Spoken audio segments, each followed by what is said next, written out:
আসসালামু আলাইকুম। আশা করি ভালো আছেন। এবার যে নিউজটি নিয়ে আপনাদের সামনে হাজির হয়েছি, তা ইতিমধ্যেই আপনারা দেখেছেন যে বায়তুল মোকাররমে যে সংঘর্ষ হয়, সেই সংঘর্ষে অনেকে আহত এবং সেই সংঘর্ষ কেন ক্রিয়েট হয়েছে সেটা আমরা আ পড়েছি, জানি ইতিমধ্যেই। আ আমি যদি একটু পড়ে দেখি নিউজটার দিকে, রাজধানীর পল্টনে জাতীয় মসজিদ বায়তুল মোকাররমে জুমার নামাজের সময় মারামারির ঘটনা ঘটেছে। খতিব মুফতি রুহুল আমিন নামাজের আগে বয়ান করার সময় একদল মুসল্লি তার পেছনে নামাজ পড়তে অনীহা প্রকাশ করলে উপস্থিত মুসল্লিরা এর প্রতিবাদ করে। পরে দুই পক্ষের মধ্যে লোকজনের হাতাহাতি ও মারামারিতে জড়িয়ে পড়ে। আজ শুক্রবার দুপুরে মসজিদের গেটের ভেতরে এই সংঘর্ষ ঘটে। এতে বেশ কয়েকজন মুসল্লি আহত হয়েছেন। বর্তমানে ঘটনাস্থলে পুলিশ মোতায়েন করছেন এবং আরো যে নিউজটিতে আরো যেটা উল্লেখ করা আছে, উদ্ভূত পরিস্থিতিতে খতিব মুফতি রুহুল আমিন নামাজ না পড়িয়ে মসজিদ ত্যাগ করেন। নুরুল হক নামে এক মুসল্লি বলেন, "আজকে স্বাভাবিকভাবে আমরা নামাজে আসছি। আর খতিব রুহুল আমিনের সন্ত্রাসীরা আওয়ামী লীগের লোকজন নিয়ে এসে মসজিদের ভেতরে ভাঙচুর করেছে। রুহুল আমিন জোর করে নামাজ পড়াবে পড়াক, কিন্তু মুসল্লিদের উপরে আক্রমণ কেন করল? মসজিদের ভেতরে মুসল্লিদের মেরেছে তারা।"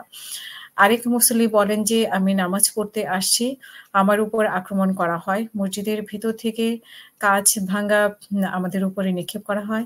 সরেজমিনে দেখা যায় যে ছাত্র জনতার গণঅভ্যুত্থানের পর পলাতক থাকা বায়তুল মোকাররমের খতিব রুহুল আমিন জুমার নামাজ পড়ানোর জন্য মসজিদে আসেন। পরে মুসল্লিরা তার পেছনে নামাজ পড়তে না চাইলে সংঘর্ষে জড়িয়ে পড়ে মুসল্লি ও সাবেক খতিবের সমর্থকরা। এ সময় মসজিদের ভিতরে ভাঙচুর হয় এবং দরজার জানালা গ্লাস ভেঙে এতে করে বেশ কয়েকজন মুসল্লি আহত হন। এই ছিল এখনকার নিউজ এবং ইতিমধ্যে আমরা দেখেছি যে আ কি ঘটনা ঘটেছে এবং পরবর্তীতে কি ঘটনা ঘটে সেটা নিয়ে অবশ্যই আপনাদের সামনে আপডেট নিয়ে থাকবো। আপনারা আশা করি ভালো থাকবেন।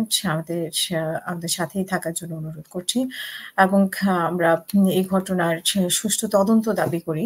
আমাদের যে সরকার আছেন, এই সরকার অবশ্যই এই ঘটনার সুষ্ঠু তদন্ত করবেন বলে আমরা আশা করি এবং খতিবকে অনেকদিন আসলে আমরা পাইনি।